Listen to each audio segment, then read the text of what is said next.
to make it look like I'm somewhat professional, but my shirt keep going down. Wait, what's going on, though? What's happening? What's up? Got that thing fired up. Hope all is well. Hope y'all doing good. Hope y'all doing great. I know it's a little later, but sometimes the best time to talk to people, or the best time to get your message out, is when people are winding down for the day. Because one thing, in my personal opinion, you reflect a lot on your day when you're winding down. Whenever you're laying in your bed and you're relaxing, or you're watching TV and the TV's on in the background and you're surfing the web, or you're laying down, or you're sitting in the tub, or you're just straightening up the house, getting your day ready for tomorrow, I think sometimes that's the best time you kind of reflect on your day. Me personally, I do it when I'm at the gym. I do my best reflecting at the gym or when I'm driving. But a lot of people statistically reflect whenever they're winding down for their day. So I like to come on late at night, or I like to come on early in the morning. You getting your day started. I like to throw new um, mindsets and new thinking at you the first thing of the day, so you can reflect on it all day long. But um, I'm coming on here. We're streaming live on all social media platforms: Facebook, YouTube, Twitter, Twitch, Instagram. Welcome, welcome. I see you. What's happening over there? And if you're new here, make sure you're following. The same old corny stuff that everybody says. Make sure you're following. Make sure you're liking TikTok. Make sure you tap the screen. And if you would like to follow, go to the YouTube channel, watch from there. I'm gonna be saying the same thing. It's a little laggy on some other channels, but there at least I get paid. I might get $1 for you being over there, and at least you can you know help support me while just watching. It really helps out. But I appreciate y'all being here. And I noticed that a lot of people I'm trending on, I think, Instagram. I don't know. I made a video about a guy spending his money on a dumbass Scat Pack or Hellcat or something like that. And I don't know. I guess people resonated with it. And I said, okay, cool, let's go. And, you know, social media will send you messages saying, hey, we push you, you push us. Like, you go live, you post to us, and we'll push you, right? So I get people to stay on their platform. They push me socially. I get my message out, and scratch my back, I scratch yours. All right. So let's get to a couple questions real quick before I get to a general lesson. What are my opinions on REITs? REITs are good. Buying your own real estate is better, right? So a REIT is when you put money into a pot, and then the pot invests in real estate. It's like a fund that's almost syndication related. So if you don't even know what syndication is, so syndication manager or a fund manager. So if I wanted to start a syndication fund, which I did for a while, but I just didn't like it. It wasn't my thing. I just hated taking people's money. I hate borrowing people's money. I always felt super awkward owing somebody money. So I made them money, and then after I said, okay, after this time, well, I'm gonna make you some money, then I'm gonna just give it back. I didn't like that one bit. It just wasn't my thing. But anyways, syndication deal or syndication managers, what they'll do is they'll go out to multiple different people. You have accredited investors and non-accredited investors. A non-accredited investor is just anybody. Okay, and then you have, sorry, there's three different types. You have a non-accredited investor, accredited investor, and then you have what's called friends and family. Friends and family, you can borrow or invest as much money as you want from them. So if you go to your mom, your dad, your sister, your brothers, your cousin, as much money as possible. A friend, somebody you've known, some acquaintance, you can borrow as much money as from them. Not borrow, you can invest as much money into your fund. And what you'll do is you say, hey, I have an apartment complex I want to buy. It's 3 million bucks. I need a down payment of $300,000. I'm taking a round of funding. You want to invest, you invest. If you don't, you don't. So That's how you get money from friends and family. Then you have what's called a accredited investor. Accredited investor is someone who has $1 million net worth or an individual who makes over $250,000 a year. You can ask a accredited investor for money. Okay. But it is illegal to ask non-accredited investors for money.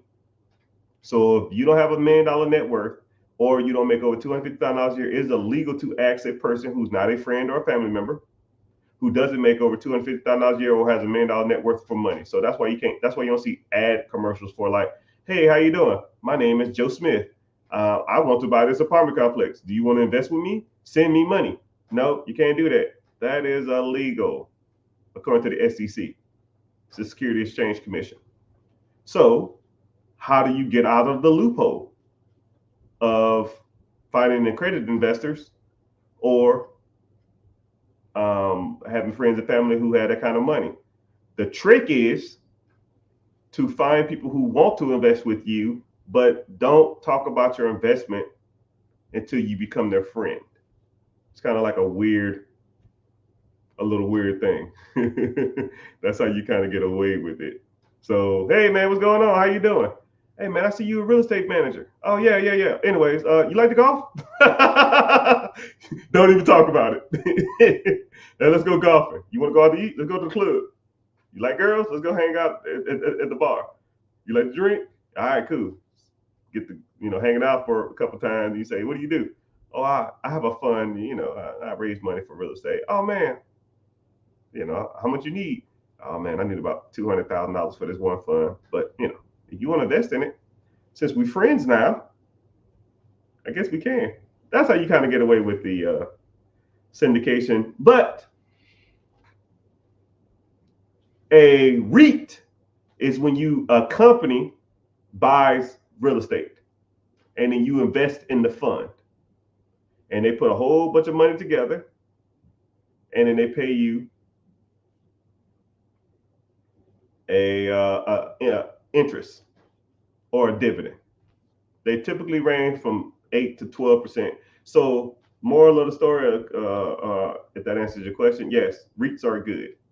But why don't you just either start your own syndication, you buy the properties and you make the profit, and or start your own fund, invest other people's money, or you buy your own real estate, which has way better returns than 8 to 12%.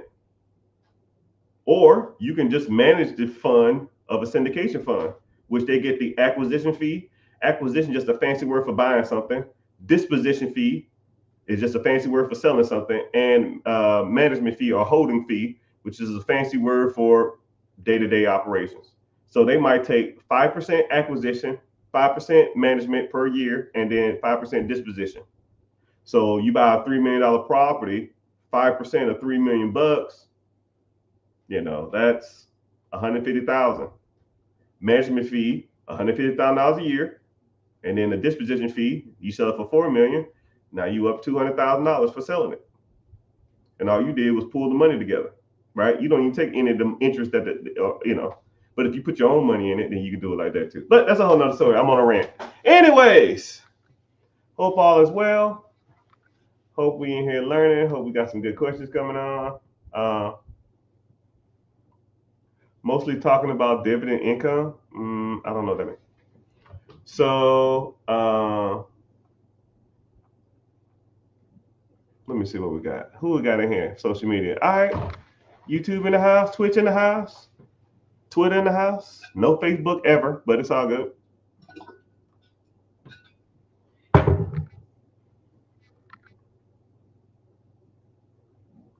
How can I set up time with you about a business opportunity? I need guidance. Well, you're in the right place. I actually have a class coming up here Wednesday. You can ask me all the questions you want. Click the link in the bio, join the free class, or go to therichgetricher.com, which no one ever does that. Just click the link, whatever social media platform you're on. It'll say be your own boss. Go there, sign up, and I'll see you in class. And then you can go from there. If you want to do a one-on-one or you want to a phone call, or you want to set something up, we can kind of go from there. But that's how you get a hold of me.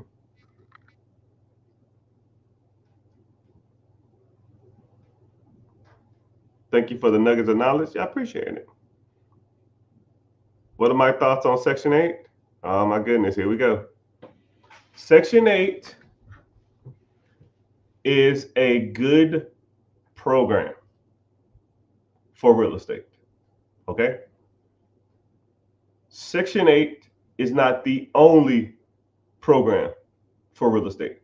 People talk about Section 8. I'm going to give you a great analogy. It's like someone coming to you.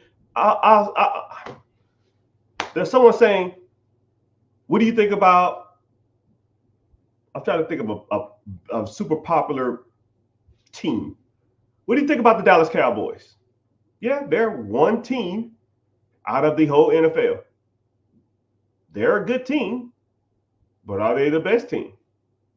At any given Sunday, they can win, or any given Sunday, they can lose. Basketball. What do you think about the Lakers? The Lakers are a good team. Even given day, they can win. Any given day, they can lose. But there's 32 other teams. Baseball. What do you think about the Atlanta Braves? They're a good team. But any given Sunday or any given day, they can lose. Just like any given day, they can win. You need to know all the teams in the NBA. You need to know all the teams in the NFL. You need to know all the teams in baseball. It's the same thing when it comes to real estate. You need to know all the different programs, right? Because let's say if you found a deal, but Section 8 won't work.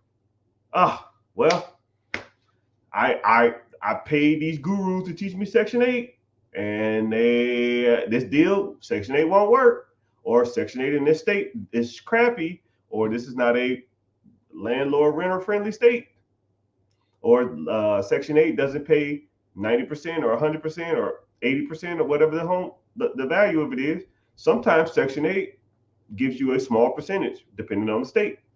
So let's say a Section 8 does like a supplementation, right? So they'll give you 10%, 15%, 20%. If the rent is $1,000 and they give them $200, what the does I give about? That don't make me no difference. If they're $800 short, I'm kicking their ass out. It doesn't make a difference in certain states, so it's irrelevant. So in Section 8, some programs don't even work. You know about wholesaling, bird dogging, syndication? I kind of explained that. Section 8, do you know about lease option? Do you know about buy and hold? You know about bird strategy?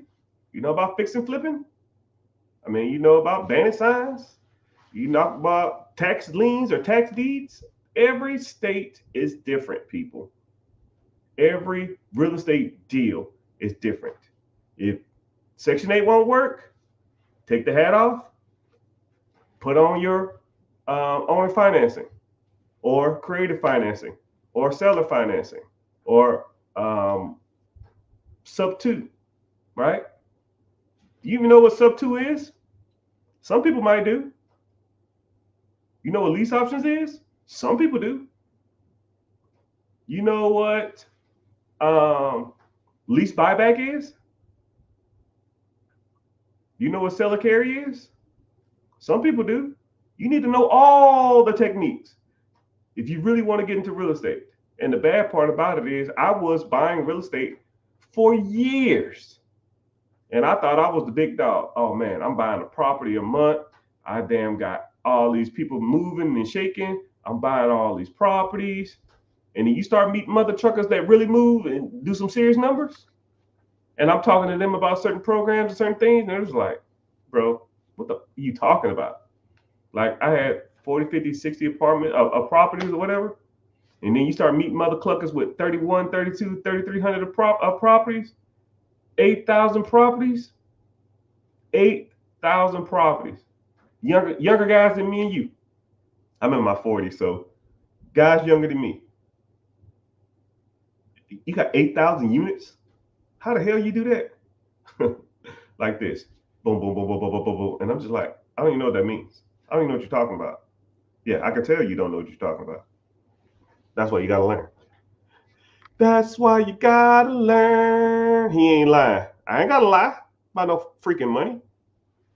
I almost wish someone would comment live because I go on rants. I got my receipts.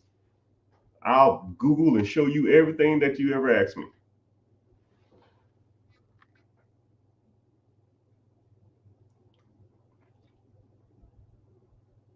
He in the zone. Do you know any trades? Do I know any trades? I don't know what that means. I don't know what that means. But welcome in, everybody. Thank you for coming in. YouTube is doing okay. Twitch is doing okay. Welcome in. I don't know who be zooming in from Twitch. If you in from Twitch, man, say something. I appreciate you being here, man, because I never go on that platform. I don't even think I remember my password. But I do like it shows I'm on there. So hey, I cater to you. So if you want to watch this, if you're enjoying this, you find value in this, if you want to watch from YouTube, it'll help me out more, please.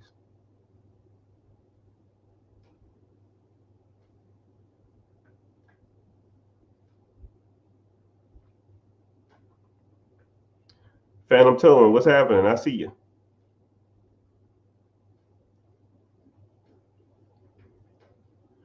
Would people? I can't see because of the wording is cliche to my shirt.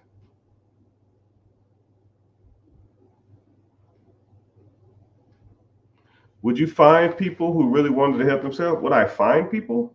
I don't know about would I find people and go give them what they help. You know, one thing about me, man, is I get on here and I just talk. Right? You ask a question, and my why I really provide value to people is that when I talk and I speak, I try to be genuine and I try to give you straightforward guidance. And if you give value to people over time, then whenever they really need something, they'll come and find you. So that's what I'm not finding anybody. I just get on here and talk. All right.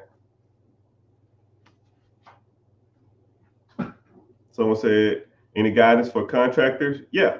You know the weird part about it is I wrote a book on how to scale a contracting, landscaping, roofing, general contractor company. But I only wrote like 10 pages and I just never did anything with it. But that's a whole nother story.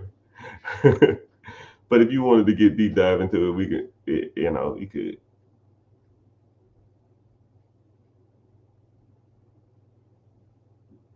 I'm passionately about to make money. Okay, get there. I see you. I'm new here. Well, welcome. How can I go from debt to being financially secure? Right? First of all,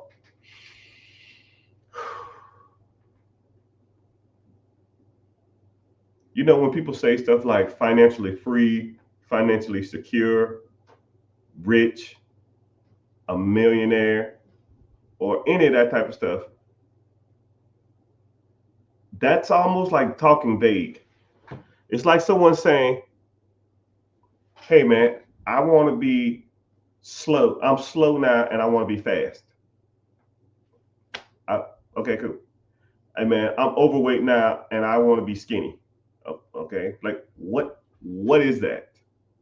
What is skinny? What is fast? What is financially free? What is financially secure? And once you kind of like you say that, take a step back, define what that is to you, because we're all different. Some people say financially secure is having enough money every month, extra money every month, but that's still just a blanket statement. It's not a number, because once you have that number, then we can go for the number. It's hard to chase an idea, right? I'll give you a great example. I want to be a ladies' man. Okay, what the hell does that mean? I want to have 3 girlfriends that I can pick from to potentially be a wife. Now we're talking, because that's a specific task. All right. I want to be skinny. I don't know what that means. Well, I'm 240 now. I want to be 180. Okay, that's a go. We can hit that, you know, because now you have a starting point, and now you have metrics on success.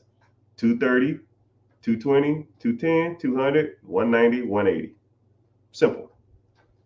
I want to have at least $10,000 worth of passive income every month, which, sure. Okay, cool. Now we got a number. Now let's start talking about passive income. Let's start talking about more income. Let's start talking about side hustle income. Let's start talking about the money you're making now. Let's talk about the money you're spending now. Because once you understand that it's just numbers, break down the numbers, and you get ahead. You know? So, to answer to your question, I don't know how much he said go from debt to financially secure. I don't know how much debt you got.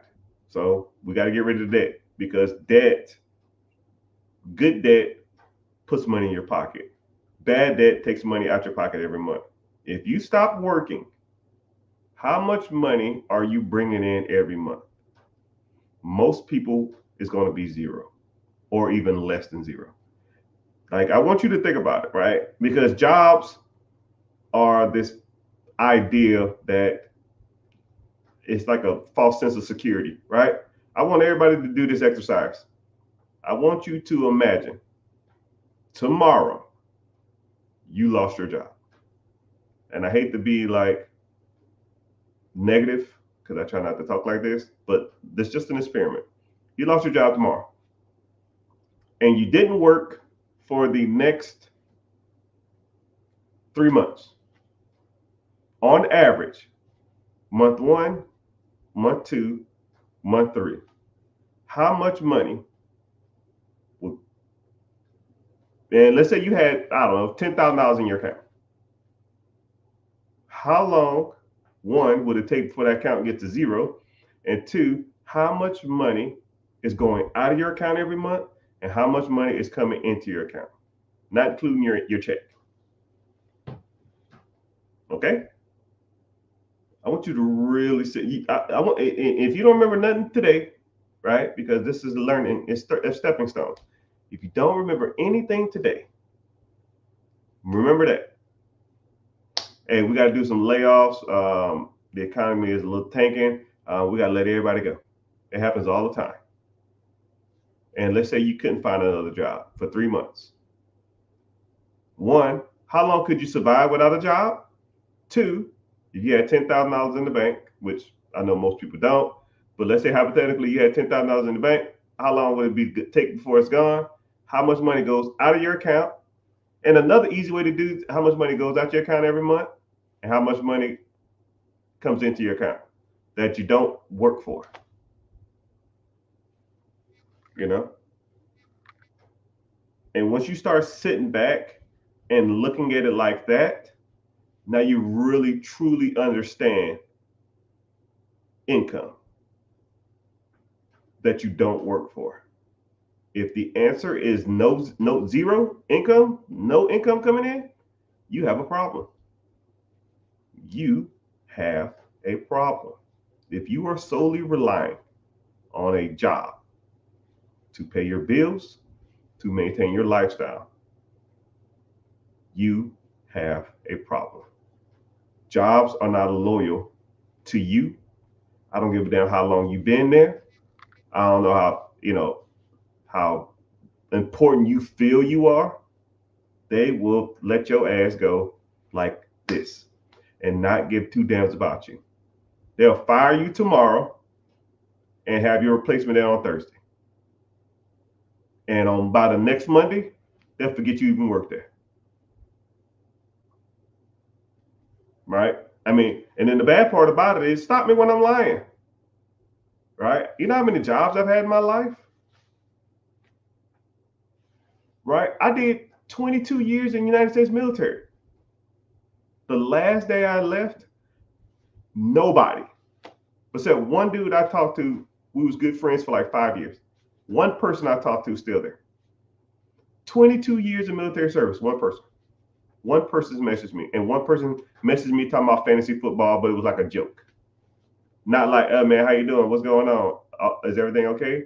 No. And one guy didn't even ask me how I was. We just was cool, and we started talking about he's having a baby shower. We was kind of cool because we're cool. Two people, pretty much 1.5. 22 years of service. They kicked my ass out, and it is what it is. Now, what they'll do to a 22-year decorated vet? I fought 6 damn wars for these people. 6 wars. You know, Iraqi freedom? Yeah, that was me.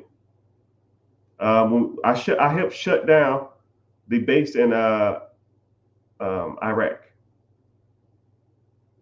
or Afghanistan. No, it was Afghanistan, I think. Yeah, or whatever it was. I don't remember. You know the airplane that had all those people on it? The people was hanging on the side? Yeah, that was my aircraft. You know, you can Google that. United States Air Force airplane. The airplane number was 1107. 1107. They was taking the refugees out of the country. Yeah, that was my aircraft. And all the crap that was on it, I had to clean that off. So the people that was hanging onto it, that was in the landing gear or hanging onto the door that was closing, yeah, I had to clean that shit off. I thought it was hydraulic fluid. Guess what? You think the motherfuckers told me thanks? They don't give a damn about you. They didn't give a damn about me. Your job? They don't care about you. They care about the bottom dollar. And that's the bottom line. If the job's objective or your work's objective is to make money, which most businesses are, if they're not making money, the first thing, right? I learned this at Harvard Business School. I didn't even have to go to Harvard to learn this. The first thing people cut when businesses are in turmoil, employees. They're not going to cut their ads. They're not going to cut marketing. They still got to advertise. They still got to, promote their services. They make people do more with less. They do more with less. And no matter how good you think you are, how untouchable you think you are, how bested you think you are, how everybody loves me here, they will get rid of your ass. Now, here we go. Let's do this. By show of a random emoji. Just put a random emoji in the chat. Have you ever been fired or let go from a job for unforeseen circumstances or not to because of against your own will? Okay? Put an emoji in the chat. I wanted to see if you've been let go from a job because of whatever reason. Don't make a difference. I don't give a damn if you was fired. I don't give a damn if you was let go. I don't give a damn if you was a Christmas casual. I don't give a damn if they was overemployed. I don't give a damn if it was a manning issue. I don't give a damn if they had a seniority issue and you was a low man on a totem pole. If you've ever been fired or let go or terminated, whatever damn terminology you want, put it in the chat. So either everybody who's commenting or saying something are horrible workers, or the system does not give a shit about you. I see y'all. Laugh emoji, cry emoji, hand emoji, fire emoji, boom emoji, dollar sign emoji. So either the system don't give a damn about you, or you're not that good at your job. I don't think it's your job. I don't think it's you. It's just the system. But why are you strictly relying on a job? You should be taking every minute of your waking days trying to make as much money as possible that you don't have to work for. And this is what's crazy because when I was in the military and I was started making, I was like 10 years in, and I started making some good money. And like my supervisor or co-workers or my subordinates or whoever the fuck it was, it was like, yo, man, you gotta get your head in the game, man. We got a mission. And I'm just like, man, this mission. If I get fired tomorrow, you think they're gonna give it that? Like that mission ain't gonna pay my bills. You know? I mean, I did what I had to do, but it was a minimal. And some people hated me for that. And I can respect that. I could respect that. But they are slaves to their job. And when that job, military, government, employee, hourly wage, whenever they get rid of your ass, because we ain't gonna work forever. Whenever they get rid of your ass, what do you have set up to ensure that your lifestyle is remaining what it is? If the answer is nothing, you are fucking up. If you go to your job and give 100% every day, you're messing up. 50, 60% max, people. The other 40%, when you're on your lunch break or when you got a free minute, ain't doing nothing, you need to be working on your side hustle, working on your side business, working on your business structure, working on raising capital, working on looking at real estate, working on business acquisitions, working on investing. You got to be working on this stuff, right? Not looking up the new iPhone, not surfing on TikTok talking about some freaking man. You saw this cat video? Don't fuck about no cats. I ain't got time for that, man. How many property managers did you call today and ask them, do they have any properties available? Right? Do you have anybody that, hey man, did you have any properties that a person don't want to manage no more? They want to liquidate and get out of the properties? Oh yeah, I got one guy, he got 10 properties. Cool. Send them my way. I'll take them off his hands. But it is what it is. It is what it is.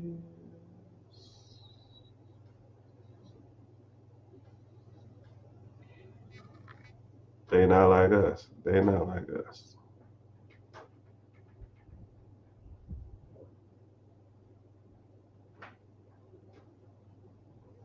What you cooking? I'm always cooking.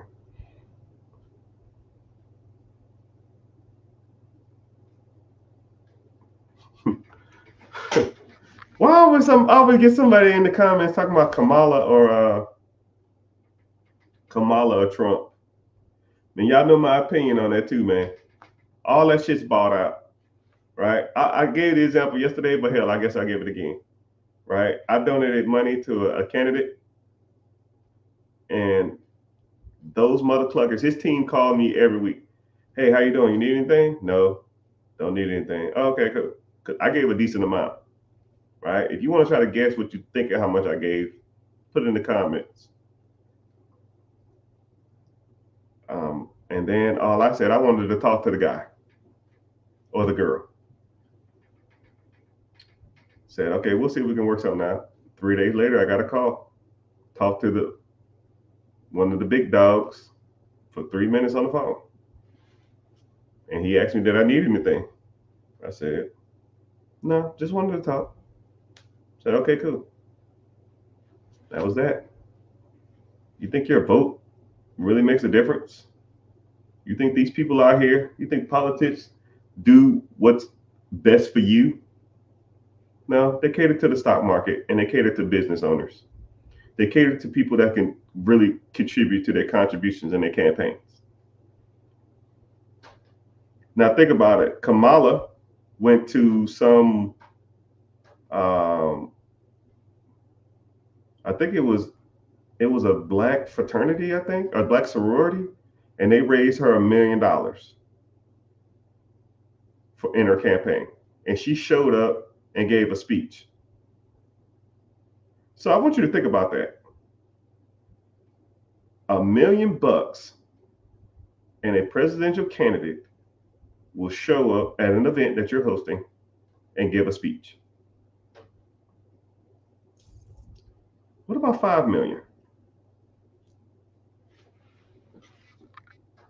What's she doing for me then?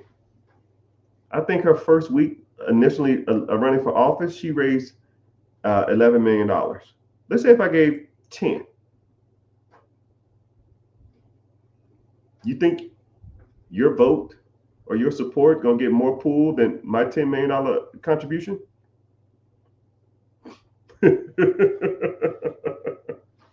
Come on, man. Come on. Right? Let's say if I did the same thing with Trump. You know, you give your little $25, you wear your Trump shirt. You think you really moving the needle? Hey, Mr. Trump, here $10 million.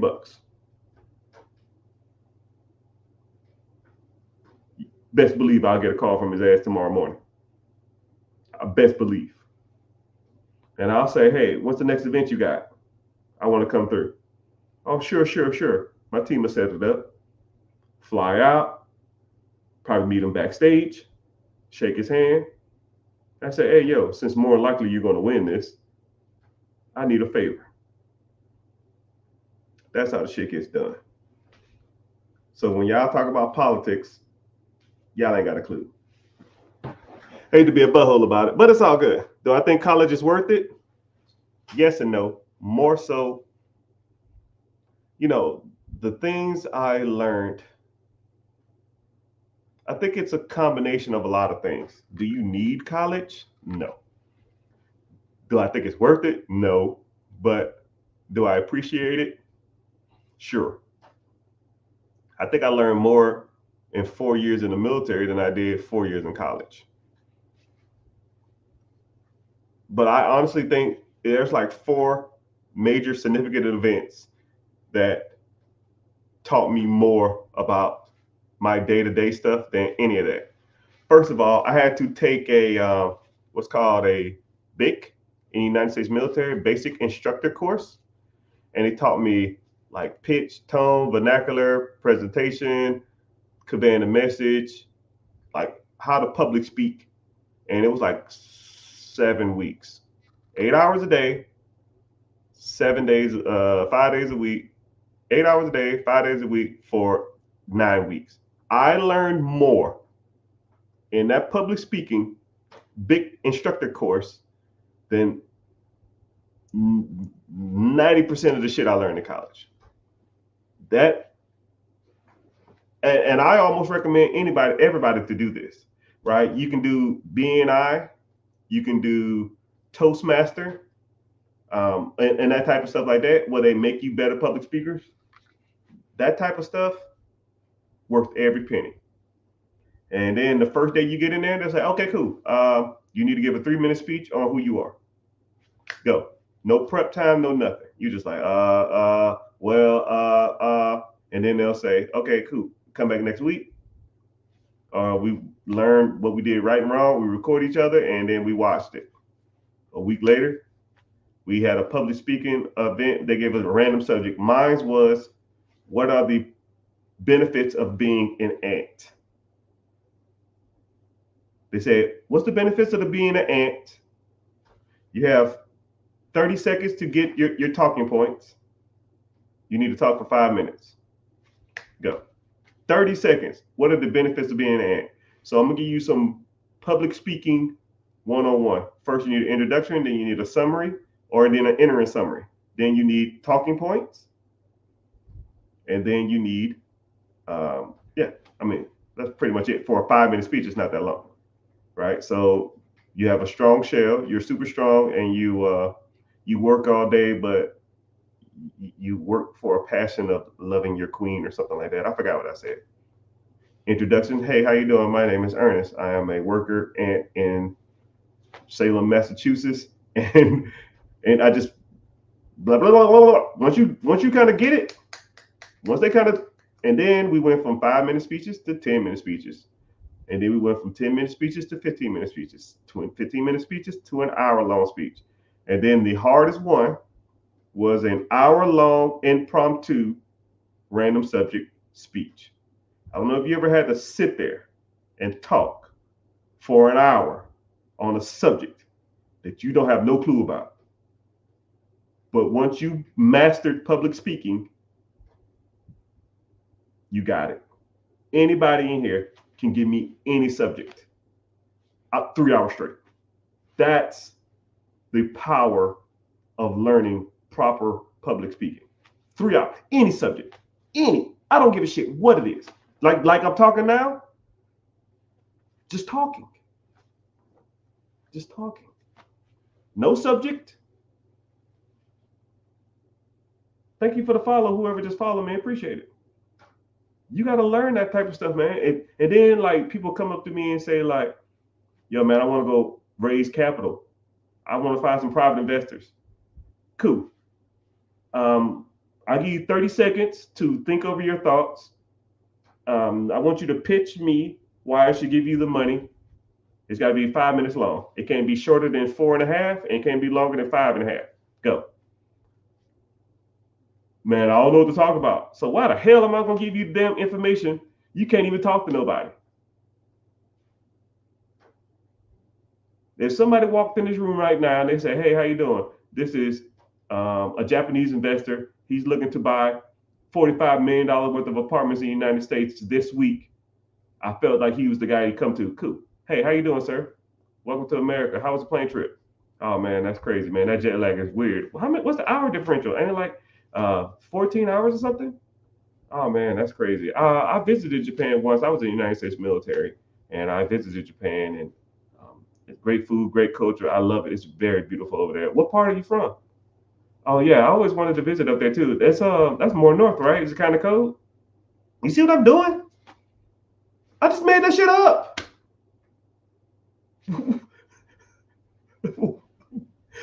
I'm establishing rapport so this guy will spend $45 million with me. I'm not just gonna be like, hey man, give me your money. No.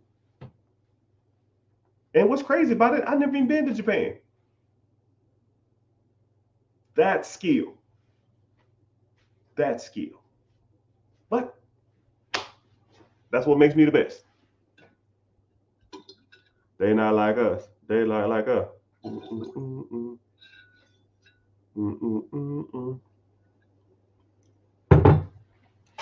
Thoughts on a cleaning business? Yeah, cleaning businesses can be very lucrative because one, it doesn't require a lot of moving parts, and it doesn't require a lot of like inventory and stuff like that. It's pretty straightforward. I mean, cleaning supplies and a person to clean. I mean, training is almost, you need training, but I mean, how extensive is the training portion of cleaning? Most people who are going to clean for you know the basics of cleaning, right? You might want to do it a certain way, but cleaning businesses are good businesses to have. I feel maybe in the next 5 to 10 years, cleaning services are going to be one of the biggest markets out there. It's not prevalent yet, but it will be. So I want you to look at industries as like, I call it the lazy factor. What industries can you get rich off of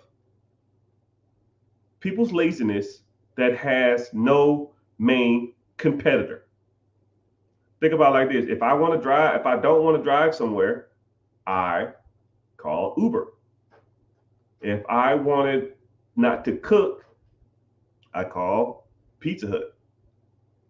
If I wanted, somebody to come walk my dog, I call Rover. If I wanted somebody to come clean my house, I go to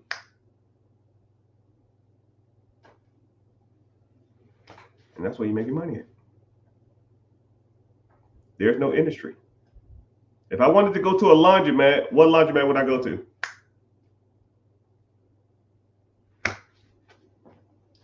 industry disruptor. There's no major laundromat services. They tried to scale laundromats, but it just doesn't scalable. It's not a scalable business nationwide. That's why you have niche areas for laundromats. Right? Let's say you wanted to hire a maid service. Where you going? Google? Cool. Are you the first person when they Google maids in your area, cleaning service, your area? If they Google that, are you the first 1, 2, or 3 that comes up? Because if you're not, nobody strolls. Let's be real. Anything past the 4th option is not even an option. So I teach you how to make your business Googleable. How you rank at the top. You got to pay for that spot. You want to be the best, you got to pay. Say word. But cleaning businesses are great, especially if you already have reoccurring clientele, you have subscription service, you already have the staff in place, you already have a good team in place, and you have a network of people that you can rely on to do the cleaning, right? I'm not trying to go clean. Actually, I comically enjoy cleaning, but I'm not trying to go do the work though. I'll sit right here and manage that shit just like a phone dispatcher. Boop, boop, boop, boop, boop, boop, boop, boop. If y'all get that reference. Some of y'all are too young for that. I need help with business funding. Okay, I got you. Link in the bio. Anybody interested? I'll kind of talk about some of my services, my commercial break. Tap the screen for 15 seconds. Make sure you're following while I'm giving my little commercial spiel. I try to do it every 15 minutes. I offer business funding, business credit, personal credit rebuilding. Also do lines of credit. I also do consulting. I also do tax returns. I also do teach you how to evaluate, buy, and scale businesses. Teach you how to buy and sell, scale real estate. Teach you how to invest, mutual funds, ETFs, 401k, IRAs, any type of investment account you got. If you want to get into UILs or IRUs, we can break that down. You want to get into crypto, I can break that down if you want to. A lot of that stuff is trash. But hey, what do I know? And I really can't think of all the stuff off the top of my head. I had a sheet of paper with all the stuff on it, but it's somewhere floating around, but I don't have it on me right there. But all the stuff that I said, I generally will focus on all of it because I think every person on this beautiful planet needs all of those. There's no one way to do this. And I think you need to learn them all because you can have a business bringing in 50K a month, but if your spending sucks, you have shitty credit and you don't pay your bills on time, or you're not investing anything you make, you just spending it on cars and clothes and jewelry and junk, it's irrelevant. And if you have great credit and only thing you're using for your credit is to buy consumer products, yeah, Sephora and Louis Vuitton, it's just trash, right? You need to start leveraging your credit to go make more money. And if you're investing, what's the rate of return are you getting, right? I've had people, they say, yo, man, I started this a while back. I don't know anything about it. Let me see what you got in there. And then one guy said, I ain't logged in. I had an account. One guy had an account for 12 years. 12 years. And he said, I've been investing in this account for 12 years. I just put it in there and I forgot it was even in there. I said, what you got in there? He said, shit, I got to have at least 100 grand. Easily 100 grand. I said, okay, cool. Let's find out. I said, okay, let's do it. It took him like 3 days to get access to the account. This guy had like $17,000 in this account. And I said, first of all, brother, give me a hug. That's a deflated tire if I ain't never seen one. Then I said, now it's time for us to get to work. we gotta revamp all of this, man. Because I looked at his rate of return. He was making like 4.5% on his return, and he was only contributing 1% of his paycheck. 1% of his paycheck was the equivalent, I think it was like $70 or something a month. It was nothing. It was horrible. I was just like, oh my goodness. I said, they match. He said, yeah, they do. Up to what, 5%? He said, yeah. Okay, so if you put 5% in, and that's $500, you get an extra free $500. So now you're at $1,000 a month. $1,000 a month times 12 months, that's $12,000. That's almost more than half of what you made over the last 12 years. He said, yeah, I know. I said, all right, let's fix this, please. So you don't know what you don't know until you start talking to people who do know what they're talking about. All right. Someone says, how do you analyze buying an existing business? Can we hire someone? Yeah. Me.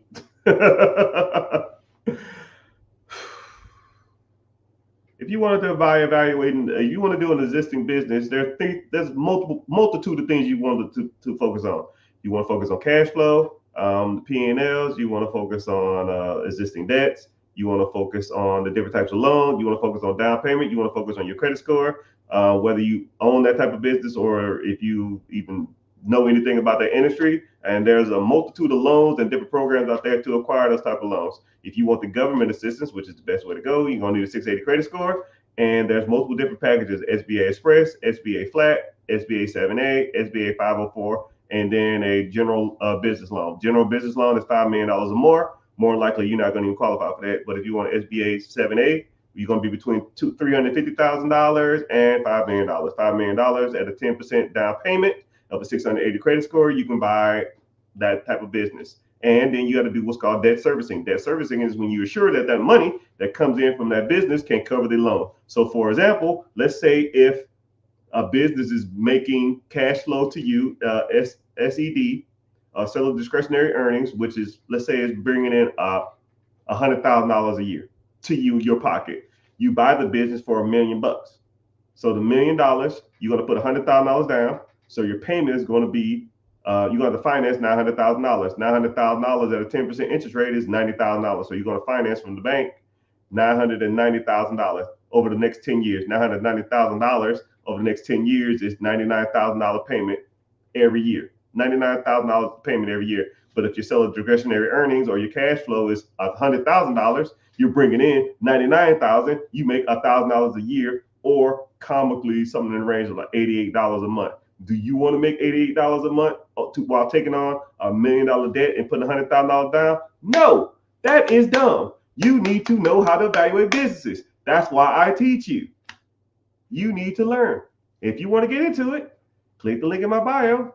I talk about this shit all day. I just do stuff like that to show people I know what I'm talking about. And I just give you simple math to kind of show you how this stuff works. I'll show you where to find them, which ones you can buy, which ones you qualify for, which are the best ones to buy, which are the shitty ones, how to evaluate cash flow, how to evaluate seller discretionary earnings, how to evaluate P&Ls, how to evaluate profit and losses, how to evaluate year-to-dates, how to evaluate the tax returns, how to negotiate with the owners, how to maybe even get sellers financing to help you assist with the down payment or to even purchase it straight up through them, because there's tax benefits to having an owner sell you a business without going through the bank. So that's what we talk about. He says, thanks. Appreciate it. No problem. They're not like us. They're not like us. Someone said, I got 2K waiting to put into the market. Link in the bio, huh? I'll break it down for you. I got so many questions. They're not like us. They're not like us. They're not like us.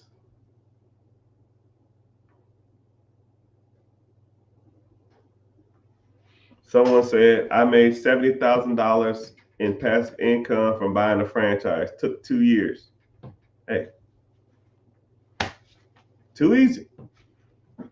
You know, Sometimes I don't like the word passive because, sometimes, a lot of times you got to do some work. You got to do something to maintain that process. Sometimes it's a little more extensive than others, but you still got to do stuff for it.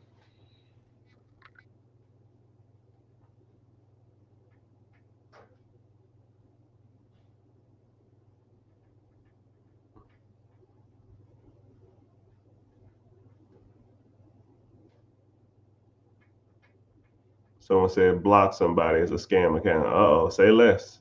I don't see who he is. Hold on, let me see. I got you. All right, boom. Later, dude.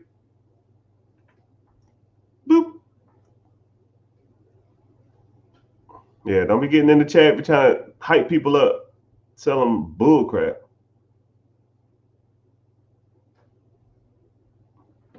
How long does it take from start to end doing an SBA loan? Good question. It really depends on your loan, but generally it could take 4 to 8 weeks. It depends on the loan, though. You have what's called an SBA 7A. An SBA Express loan. SBA loan. Express loans can take up to 4 weeks. A SBA Express, now SBA a 7A loan or a 405, they take a little longer because it's more paperwork and stuff like that, and you're going for more money. So yeah, that's a great question. They're not like us. They're not like us. They're not like us. They're not like us. Business to start with 25,000. Well, first of all, my guy, we don't start businesses. We buy them. And $25,000, if you find the right deal, you can get something working. I would be looking for owner financing deals, and I'll be looking for, yeah, you can get something started. But 25,000, I would probably try to raise more money too. Go to the banks and raise more capital. Use their capital to assist you with that down payment, because your money's cool, but someone else's is better. And if you have to use yours, then use yours. If you don't have to use yours, then use somebody else's, right? So, for example, if you have 25,000 and then you go to the bank and raise another 50,000, now you got 75,000. Now your buying power, you have more buying power.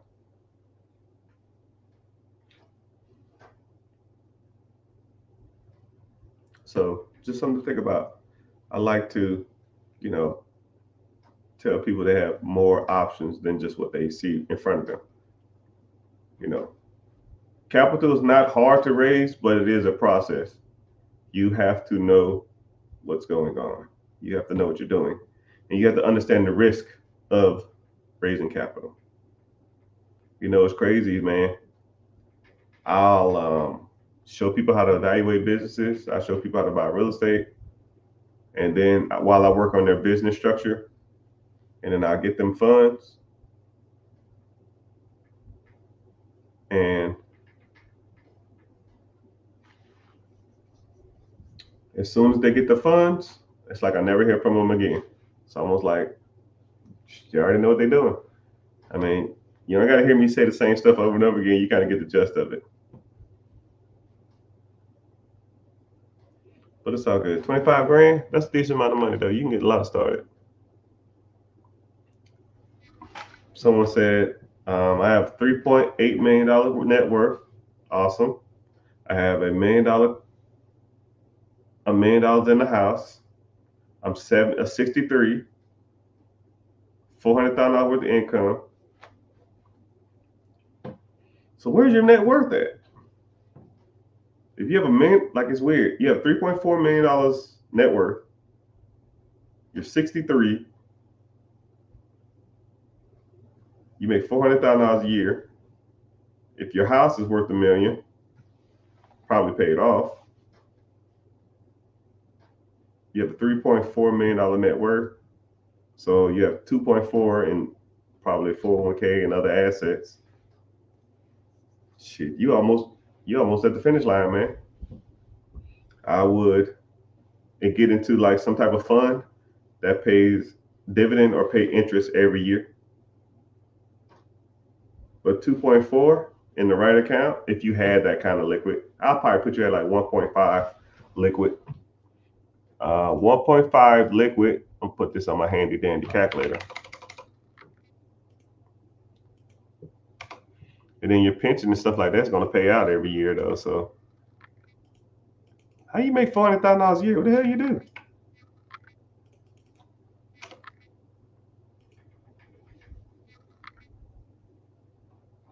You'll be making just in interest $200,000 a year, right? But if you go from $215,000 a year, if you go from $400,000 to $250,000 a year, that's a lot, man. That's a lot. It's almost like if you made $50,000 a year and then you go to $25,000 a year, it's like half your salary. But you're not bad off. What I would do is I would try to get out the majority of my debt and try to save as much money as possible to put it in something.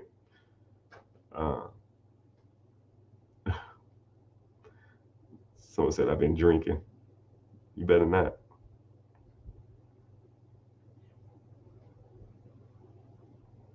I got the side hustle stuff down.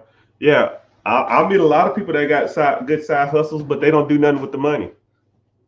Like, if you have a side hustle and you take your side hustle money, if you have side hustle and you take your side hustle money and live off of it, then you're contradicting yourself. You're not doing anything. If you're taking money that you spend your extra time earning just to spend it on more dumb stuff, then you're not doing anything. So you say you got a side hustle down, I'll even put you at an extra, I don't know, $500 a month or $500 a week. That's $2,000 a month, right? What you doing with that $2,000 a month? Now, if you're saying, well, I bought a new car, so I can that side hustle is paying for my new car, that's dumb. That doesn't make any sense. You're taking income to buy more debt. You're pretty much making your revolving debt bigger, right? You got to learn how to take that extra money, put it to work. You need to take the extra money you're making, and put it to work. You need to take the money you're making at your job and cut the fat, and then put that to work, right? So let's say if you're making $4,000 a month, the average person makes $54,000 a year or some shit like that, right? So I'll say $4,000 a month, which is $48,000 a year. Let's say you're making $4,000 a month. How much are all your bills every month? Go. You should be within $100 range of knowing exactly how much money you spend every month. Every month. It's called a budget, people. A lot of people don't want to hear that. A lot of people just wing it. And when I say stuff like, y'all think y'all good with money, but you don't know how much money you spend every month. Right? If I say how much money you spend every month, and you say the number, and you're not within $100 of that, you have no clue what you're doing. Go to your bank account, put last 30 days, look at your expenses. What was the total? I promise you'll be $2,000 over what you probably said. $1,500 over what you said. $1,000 over what you said. Because we hate work. We hate wanting to work for money, but we love spending that shit. We love shit going out. Now, once you realize you have a spending problem, let's cut the fat. Let's see what you're spending your money on and reduce it by a lot. A lot. Damn near half. And when people say, I can't live off half, yeah, you can. I did it for years. My paycheck in the military was $1,000 a month. I had a wife and a stepkid. $1,000 a month. And we made it work. So when people say they can, and I was investing. So when people say they can't do it, I don't believe it. I don't even remotely believe it. I don't want to hear it. If I can do it with 1,000, you can do it with 4,000. Cut the fat. If it's not a necessity, get rid of it. Right? These things are temporary because 2, 3, 4 years, 5 years down the road, when you making $40,000, $50,000, $60,000 a month, do you care you miss Love Island? Do you care you miss some stupid ass series on Netflix? You gonna care that you missed the Atlanta Falcons game or the Super Bowl because you didn't have cable? Now you can go to the Super Bowl. You know? Look at the greater good.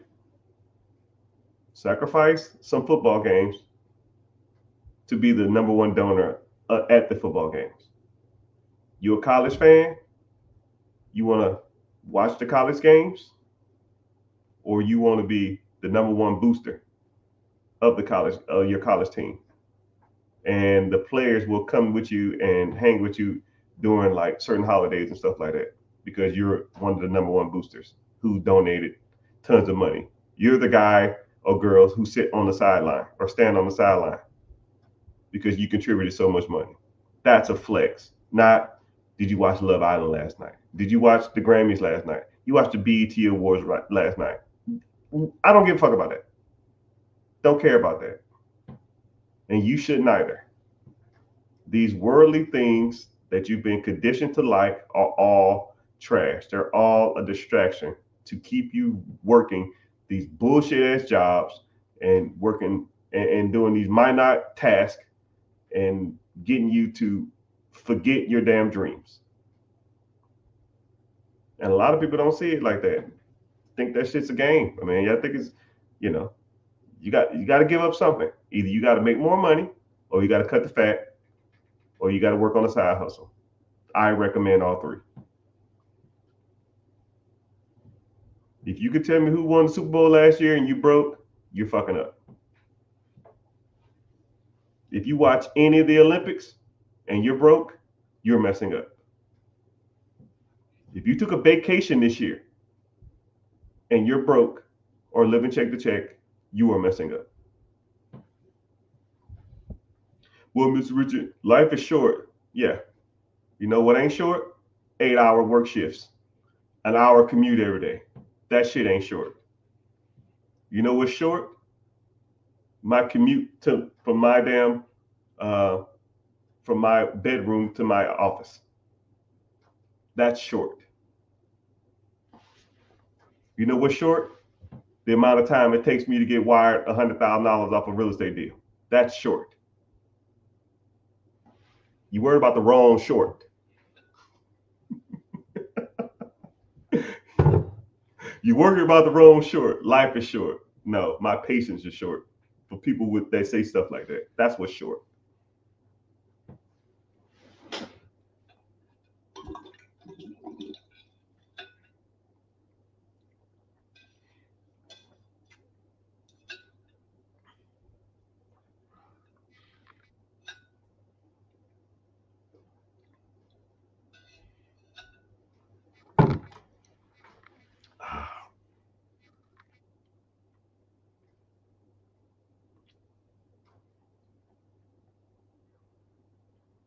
What's happening? What's up? Got that thing fired up. What's happening? What's up? Got that thing fired up.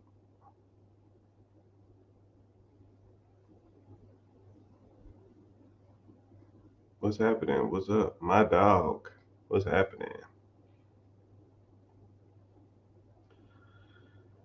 Getting caught up on comments. I appreciate that. I appreciate that. All right. I'm actually saving. We don't save, brother. We invest. Saving for what? A rainy day? I saved $3,000 at the beginning of the year and took a chance on Forex. Oh, I lost all my money. Wah, wah, wah. Wah, wah, wah. Wah, wah, wah, wah, wah, wah, wah, wah. We got another victim. Forex is trash. Sports betting, trash. IULs, trash.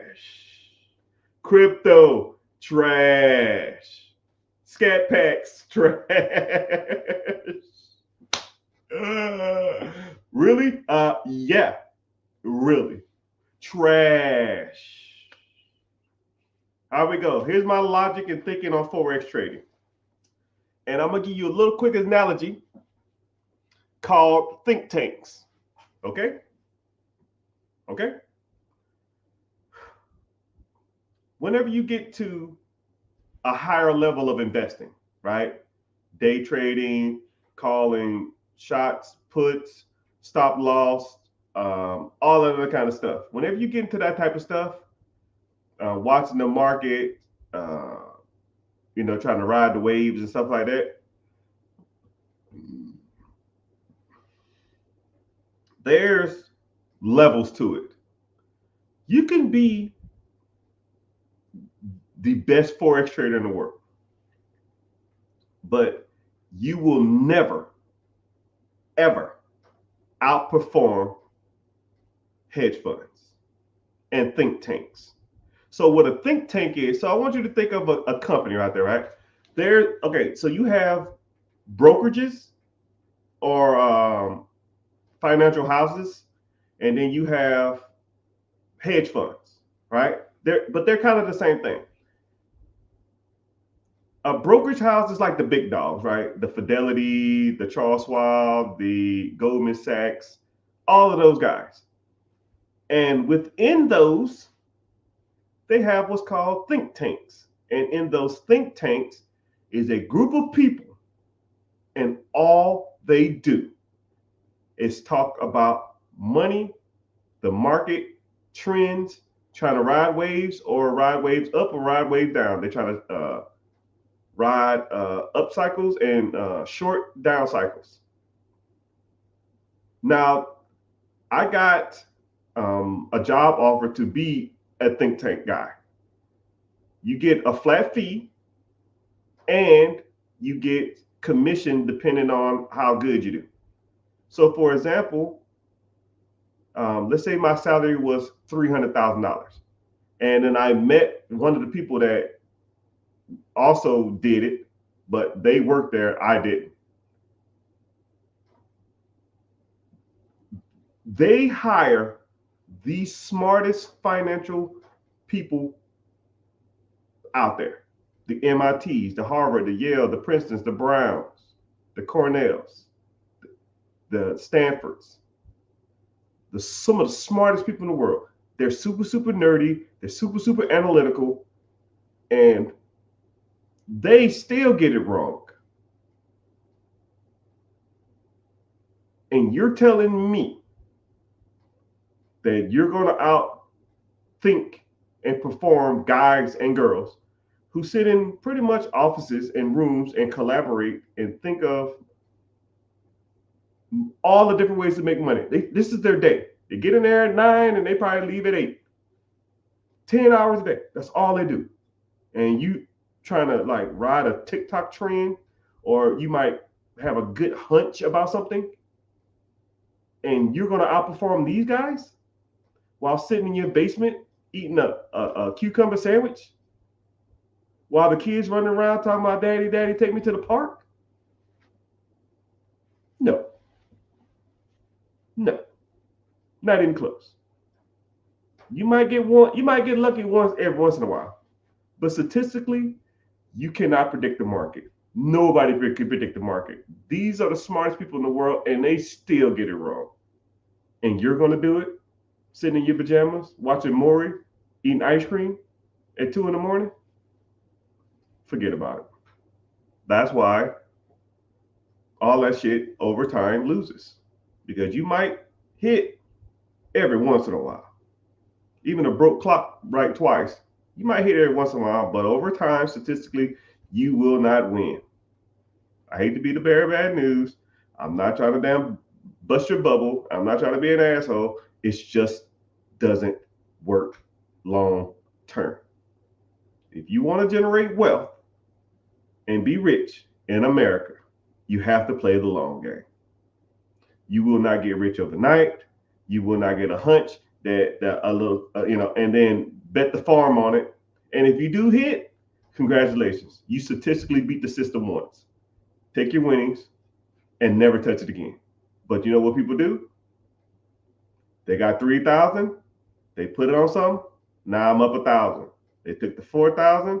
They put 1,500 on it. Now they have 5,500.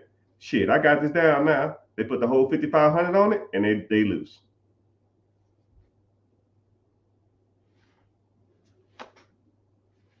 I personally have never met a successful long-term, full-time day trader. And I hang with a lot of rich people. I've personally never, ever, sports betting, crypto, Forex, UILs, all of that shit, never. And I hang with some of the snootiest people, gated community. I'm on a golf course. Everybody in my neighborhood is a millionaire. Hey, what do you do? It ain't none of that shit. None of it. So what's the difference? You cannot sustain that trash over a long period of time. And if you're sitting there telling me you can, show me. I want to see your finances, and I want to see a long period of time, and you're not working. You might hit every once in a while. Not over a 5-year, 10-year period. It ain't happening. It's not happening. You making money. You made money during COVID. Show me. 2020, 2022. Show me your finances. How much money you made during a down market? You made money 2019 or 2017? Show me. You made money during 2012? Show me. You made money to 2019 or 2008? Show me. You made money during 9/11? Show me. There ain't no fucking way. There's no way. Everything was going down. You might have did a lot of shorts, but you would have to damn near short the majority of the market. But not everything went down. So it's almost irrelevant. I'm not too worried about Forex though. Yeah, don't worry about that shit. It's trash, man. That's just my opinion though, right? But I'm sure somebody gonna come for me in the comments. I got a buddy. Yeah, I'm sure. Yeah. I got a buddy who used to date Mr. T too. Yeah, I got a homeboy who best friends with Beyonce. Yeah, I'm sure. Yeah, I know. Yeah, show me. It don't work, people. Stop trying to get rich quick. Stop trying to do these chase scams. Stop trying to do these Forex shit. You're not. It doesn't work that fast. You got to play the long game to be financially rich or wealthy for a long period of time. Right? And the bad part about it is tag anybody that you think makes a lot of money in this shit and any of that stuff I said. Tell them to shoot me a DM. Mr. Richard, you're wrong. Cool. I'll fly you out. Let's go. Show me your finances. Log in. We'll see what happened.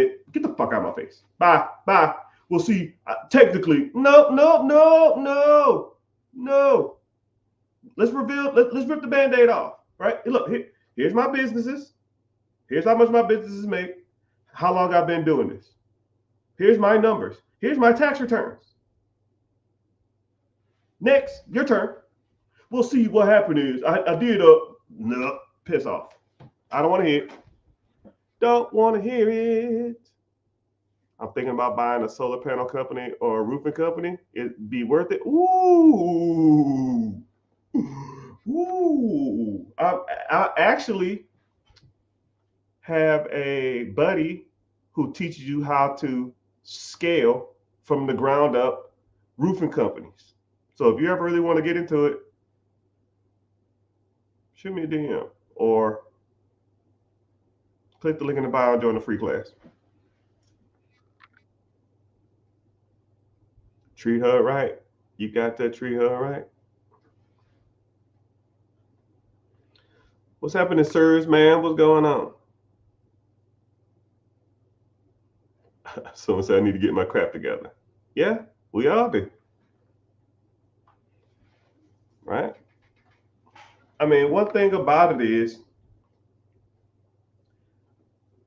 it's really not about getting your crap together. It's not like it's not like a long jump. It ain't like you take off sprinting as fast as you can and you jump as far as you can and hoping for the best. It's not like that. It's almost like it's like walking a marathon. You know it's far, but you walk everywhere.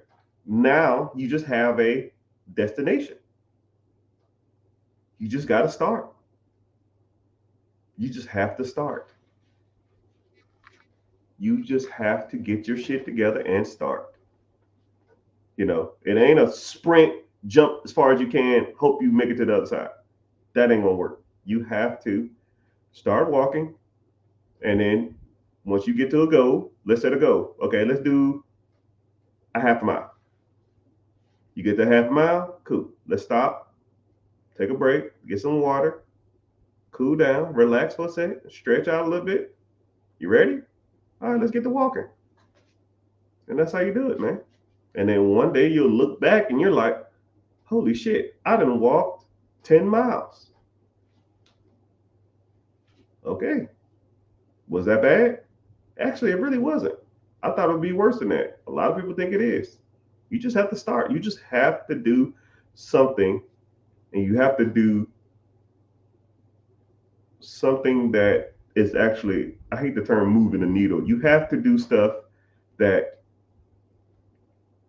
is actually making traction, because a lot of people, just like the Forex guy, they're thinking that they're getting ahead, and we're walking a marathon and they taking off sprinting. Man, I gotta get to the end of this race. Well, you're not gonna do it sprinting. And then I catch up to you a mile down the road and you've been collapsed and overheated yourself. Now you're in the hospital. Man, that was a good analogy. So you can't sprint a marathon, right? And a lot of people try to take shortcuts. The chase shit, yo, man, I'm gonna deposit a fake check, then I'm gonna take out the $30,000, and then I'm gonna flip that, right? And then they're gonna do something stupid with it. Then they're gonna probably go to jail. They're gonna spend $30,000 in lawyer fees. It's done. You're not gonna do it trying to take shortcuts. There's only a handful of ways that you can, on a handful of things you can do to be financially successful, financially free in this America, right? And statistically, I hate to make this about race, but statistically, put your money where old, rich white people have been putting it for years. And if it's anything other than that, you damn near can miss me with it. Business ownership, fixing your personal credit, investing, and real estate. Everything else is comically a joke. But hey, whatever, man. That's just my personal opinion. But thank everybody for being here, man. Let's do some check-ins. What we got going on? YouTube, I see y'all. Twitch, I see you too. Twitter, could be doing a little better, but it's all good. Instagram, I see y'all. I see y'all. Appreciate y'all being here. Facebook, TikTok. I'm about to get off here in a sec. I'm getting tired. Someone said, write down a budget,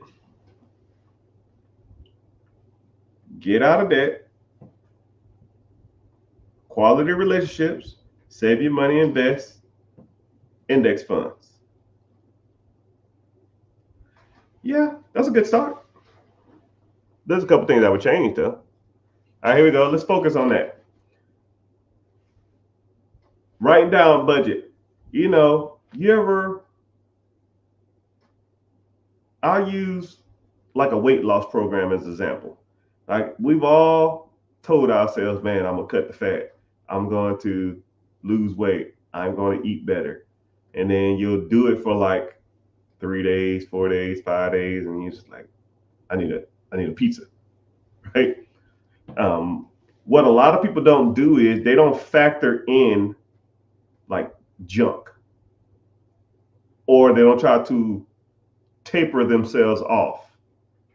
You know, a lot of people, when they think of a budget, if you're making $4,000 a month, you say, okay, I'm gonna reduce my spending from 4,000 to 2,000. No, man, you don't have to like dramatically cut the fat or dramatically reduce your expenses. You can slowly but surely, okay, let me pick one thing this month that I know I don't need. Uh, okay, Hulu.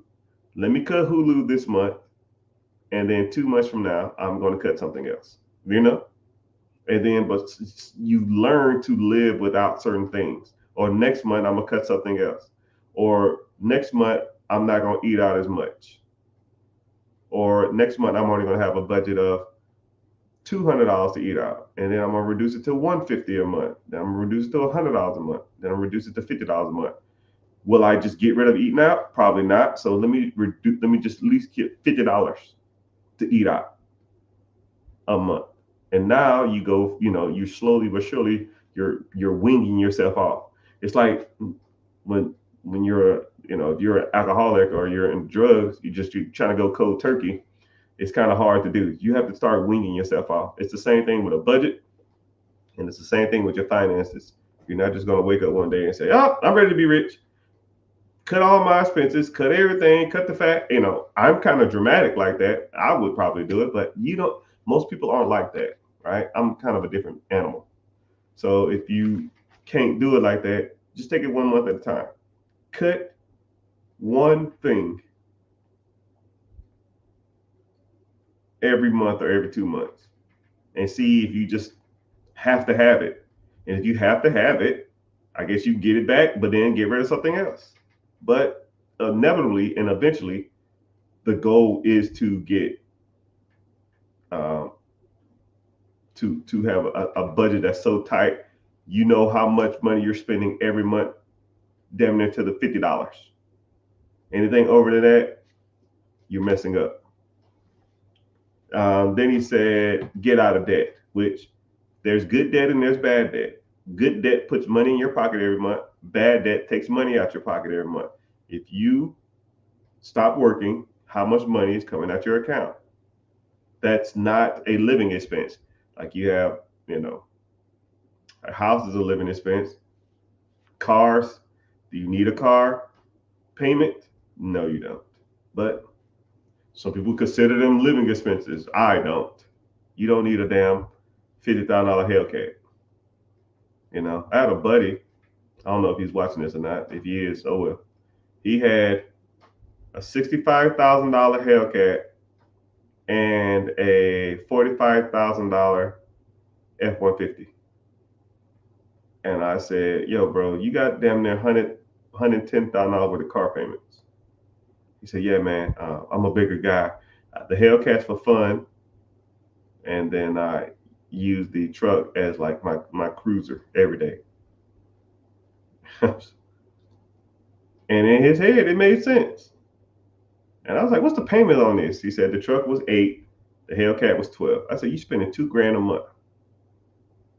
$2,000 a month on car payments. That's not including insurance or maintenance. Whatever, man. And then bad part about it is 3 months later, he didn't have a job anymore. And I said, what you gonna do? He said, I'm gonna keep both of the cars. I'm gonna just get another job to pay for both of them. Some people don't see it, man. Some people they in their head it doesn't make sense. It is what it is. It is what it is. So getting out of bad debt. You know, if you have a car, I'm not saying you should sell your car, which I kind of am. Get rid of that thing. Get something that's just paid off and you ain't gotta have no car payment for. But once you pay that thing off, you're done with car payments. Make that shit last as long as you can. Ride it till the wheels fall off.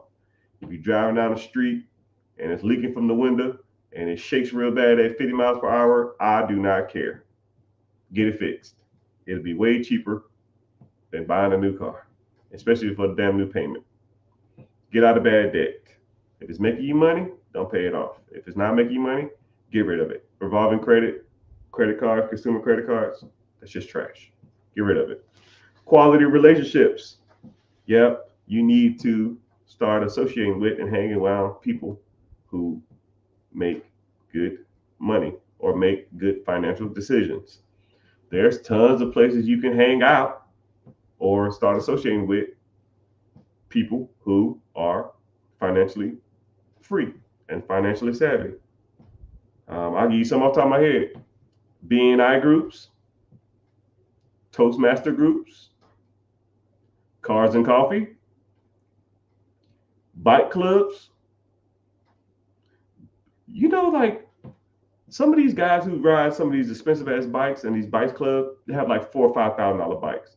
If you have a $5,000 bike, you probably don't have a lot of worries in life when it comes to your finances.